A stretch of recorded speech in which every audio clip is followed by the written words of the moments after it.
This episode is brought to you by Leo Bato and Associates, ang realtor na patok. Visit abateservices.com for fast medical transcription service. This podcast episode is brought to you by AB Music Creative.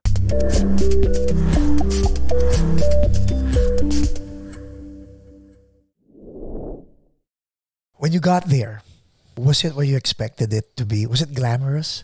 Not the first project I worked on. The first project I worked on was docuseries. So it was a lot of like the first show I think I did was called Conspiracy Theories, and Uy.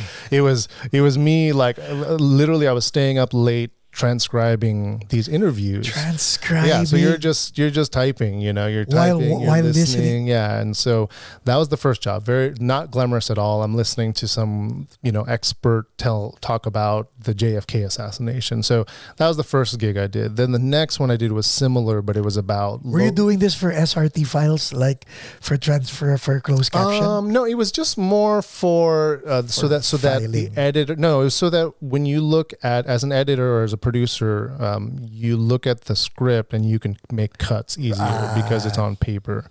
So it's more for Oh that. my God. So yeah, so I'm doing that late night, and then the next project, same thing. It was docuseries. It wasn't glamorous at all. But when I finished that project, one of the guys I was working with, he had done award shows. He had just done a big award show. I forget which one.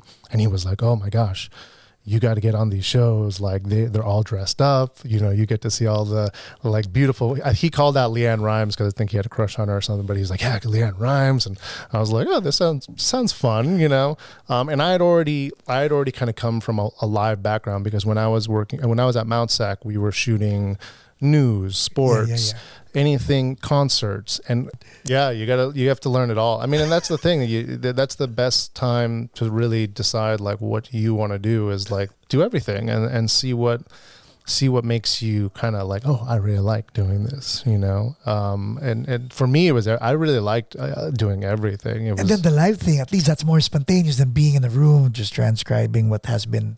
Yeah, there's something about live television that it's its own kind of fix. If you're somebody who was like an adrenaline junkie, it's got its thing because once the On you go, air, right? Yeah, once you're on air, once that you're going, and whatever happens, whether it's a slap, whether it's a misread announcement, that's what's happening, and there's something about that's very attractive for at least a lot of my colleagues and myself, because we keep doing it over and over and over again. So, but it's fun. It's fun to have a different office literally every month. I'm doing a new project, working with new people, working with new clients, working with different IP.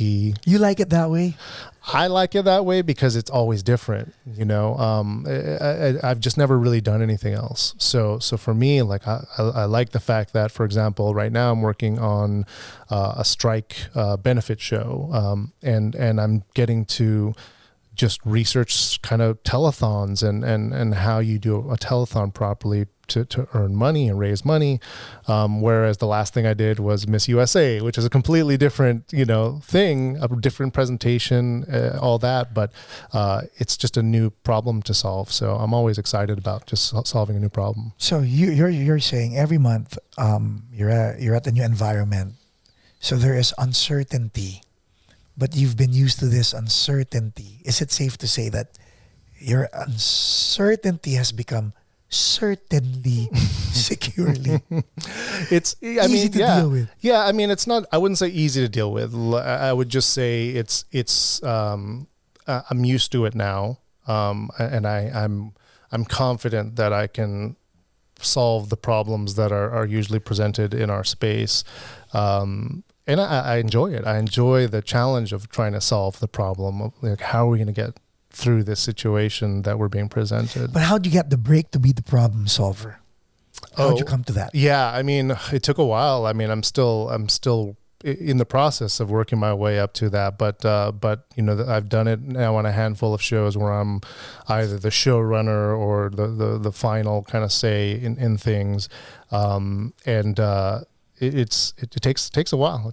You have to earn a lot of trust. You have to gain a lot of confidence in yourself so that you can be put in those situations where you're For example, this last show, Miss USA, it's a live broadcast, and you have to get off the air on time. So they tell you it's 2 hours. It's 2 hours. You don't get 2 hours in 1 minute. Yeah.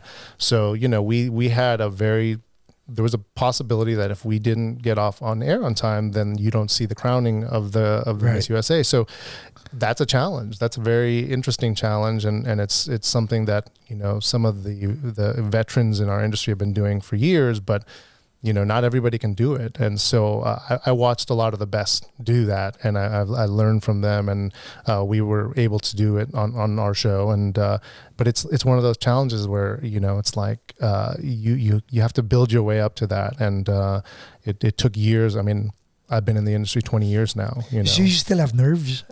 Yeah, I mean, to a certain extent. I mean, there's nervousness, but it's nothing that is gonna stop me from doing my job. Is it more nerve-wracking during the countdown, or in the middle of the show, or toward the end of the show where you're counting down the time? Yeah, it depends. Before a show starts, it just depends on where you're at. Like, depends on like how prepared you are. If we've had rehearsal, if we've gotten, we have room to breathe. Okay, it's all right. We'll get through it. But then if you're like, oh, we didn't get to rehearse this, we don't know, then it becomes a little bit more nerve wracking, But I think it's one of those things where if you probably like with you with shows now, right? When you go up in front of an audience, there's a level of like, nervousness, but you're like, we've done this before, or we're going to do it, again. So it's kind of like that now at this point, where it's like, I've done it before in various other capacities. So it's like, it's going to be fine. Now, how long do you see yourself doing this though? Gosh, I mean, until they kick me out, really? It's that fun, huh? I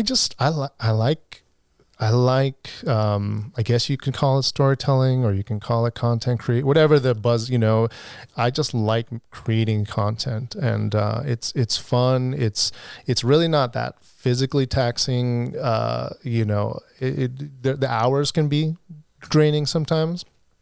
But I'm not like out there doing a fight training or anything. It's it's just something that I still enjoy. I'm sure at some point there's going to be a time when I'm going to be too old, and they're not going to want to hire me for the shows that I want to work on. But I have like exit strategy plans. I'm building on different things, and I always want to be able to talk about it. Like, one of the things I do now is public speaking for colleges, and I talk to students about my experience and the mistakes I've made and watched other people make, but also the things that you should do right to get through. So that's kind of like, that'll be my transition once they stop calling me. But for now, I'm doing all right.